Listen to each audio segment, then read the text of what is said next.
Proton न्यूट्रॉनवर चालत असेल, वलयावर जर सगळे खेळ चालत असतील, तर आपणही असं का करू शकत नाही की एक अष्टसिद्धी यंत्र तयार करून त्यामध्ये दिशा, रंग, अंक, मंत्र याचं सगळ्याचं संमिश्र करून एक अशा पद्धतीची हवन पद्धती चालू जर केली मंत्र सामर्थ्यानं की त्यामधून जी ऊर्जा बाहेर पडेल त्यातून लोकांची कामं झाली पाहिजे. ही माझी 1971 सालची संकल्पना. लोकांची कामं, लोक दुःखी आहेत, पीडित आहेत, त्रास आहे लोकांना, हा होता कामा नाही. मी म्हणतो जगी सर्वजण सुखी झाले पाहिजे. त्या एका विचारानं प्रेरित होऊन त्या अष्टसिद्धीची निर्मिती झाली. रेडिओवर त्याच वेळेला वाटलं एखाद्या वेळेला असं सचित्र आपल्याला बघायला मिळेल, खरोखर बघायला मिळालं. टीव्ही आला, त्याच्यानंतर आता मोबाईल आला. काय काय म्हणजे सायन्सचे जे शोध लागत चाललेले आहेत मॅडम, हे फार पूर्वी 5000 वर्षापूर्वी आपल्या ऋषी मुनींनी अस्तित्वात आणले आहेत. आणि अष्टसिद्धी हे अशा ऋषी मुनींच्या संकल्पनावर आधारित हवन कुंड आहे. तेव्हा एक लक्षात घ्या, आपण तुमच्या अडचणी त्यामध्ये हवन केल्या की त्यातून जी बाहेर पडणारी ऊर्जा आहे आपल्या डोक्यामध्ये फार कोलाहल ठेवू नका, कधी ठेवू नका. त्याच्यासाठी रामनाम, रामनामामुळे तुमच्या डोक्यातला कोलाहल जाईल आणि तिथं येऊन हवन केल्यामुळे तुमची कामं होतील. तुमच्या डोक्यात घरात कुठेही रामनाम नाही आहे, उपासना नाही आहे, म्हणून तुमच्या डोक्यात कोलाहल शिवाय दुसरं काय नाही. माझं काम झालं नाही, माझं अमुक झालं नाही, माझं तमुक झालं. अरे रामाला आधी जवळ कर, आधी रामाला जवळ कर. डोक्यात सगळं फक्त वर्तमानात जगायला शिक. राम हा जवळ पाहिजे, रामाला काही करून जवळ आणलं पाहिजे. याच्यासाठी अखंड रामनामाचा घरोघर प्रयत्न करा, उपासनेचा घरोघर प्रयत्न करा. आपल्या घरातली वलय बदलायचा प्रयत्न करा. वलय ही रामनामाने बदलू शकता, हिंदू स्तोत्राने बदलू शकता. बरीच स्तोत्र अशी आहेत की त्याच्यामुळं वलय सुद्धा बदलू शकतात. तर ती वलय आनंदासारखी कशी बदलली गेली, आनंदासारखी वैश्विक ऊर्जा कशी निर्माण झाली आणि त्यातून ती कुठं जगभर कशी चाललेली आहे याचा आपण सविस्तरपणे उद्या आणि परवा बघूया. अवधूत चिंतन श्री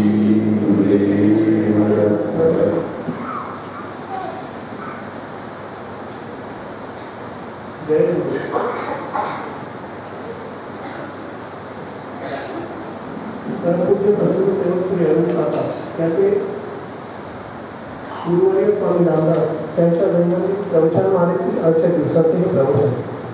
हीच समाधी, हेच ध्यान. ईश्वर कृपेनेच तुम्ही नामस्मरण करू लागता. तुम्ही जेव्हा नाम घेता तेव्हा तुम्हाला जाणवते की तुम्ही ते त्याच्या कृपेनेच घेता. ईश्वर कृपा ही असते. माझे संपूर्ण लक्ष नामाच्या नादावर केंद्रित झालेले असेल. मला ठाऊक होते की हा नामाचा नादच मला ईश्वराकडे घेऊन जाणार आहे.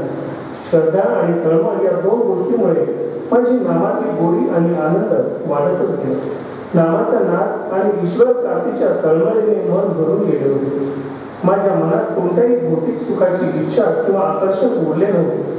मी रानावनात एखादा जाऊन एकाच रामनाम घेत रात्रंदिवस बसत असे. मन नामात विलीन होऊ लागले आणि देहभाव मावळू लागला. अष्टांग योगातील ध्यान धारणादी साधन करून मला समाधी अवस्थेकडे जावे लागले नाही. एका नामस्मरणानेच मी त्या सर्व पायऱ्या ओलांडून पुढे गेलो आणि मला समाधी अवस्थेची प्रचिती आली. नामस्मरण हेच माझे साधन होते, हीच माझी समाधी होती. यात जो आनंद मिळत असे तो केवळ अवर्णनीय होता. ओम श्रीराम जय राम जय जय राम. ओम श्रीराम जय राम जय जय राम. श्रीराम जय राम जय जय राम.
प्रिया सदा सर्वदा योग तुझा गणावा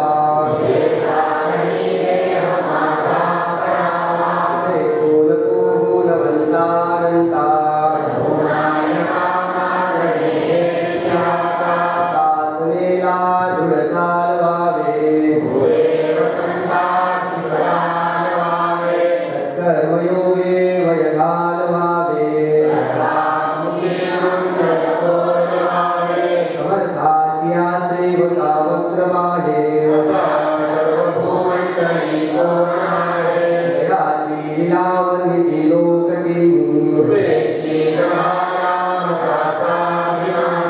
राजा स्थळी हे मन जाय माझे ठेवितो मस्तक त्या ठिकाणी सर्वे सुखिनः सन्तु सर्वे भद्राणि पश्यन्तु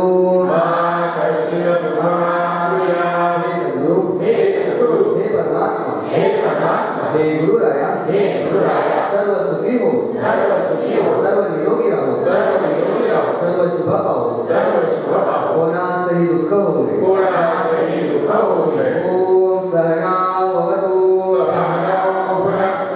वीर्यं करवावहै विद्विषावहै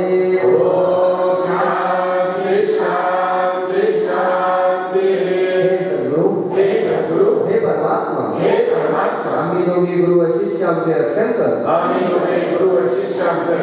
आम्हा दोघांचे पालन पोषण कर आम्ही दोघेही सर्व प्रकारचे बल प्राप्त करू आम्ही दोघांनी आत्मसात केलेली विद्या ते जपून हो आम्ही दोघेही जीवनभर एकमेकांच्या स्नेहाने बांधलेले राहू आमच्यात परस्पर द्वेष न राहू हे सद्गुरु हे भगवंत आमची तिन्ही तापापासून निवृत्ती असतो मा सद्गमय मृत्योर्मामृतंगमय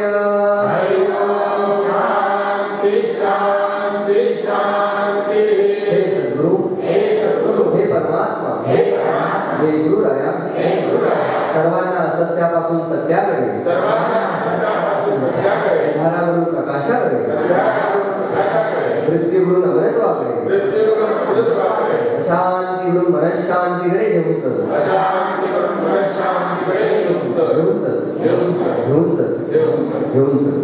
सर्वांनी जागेवरती पद्मासनात बसून डोळे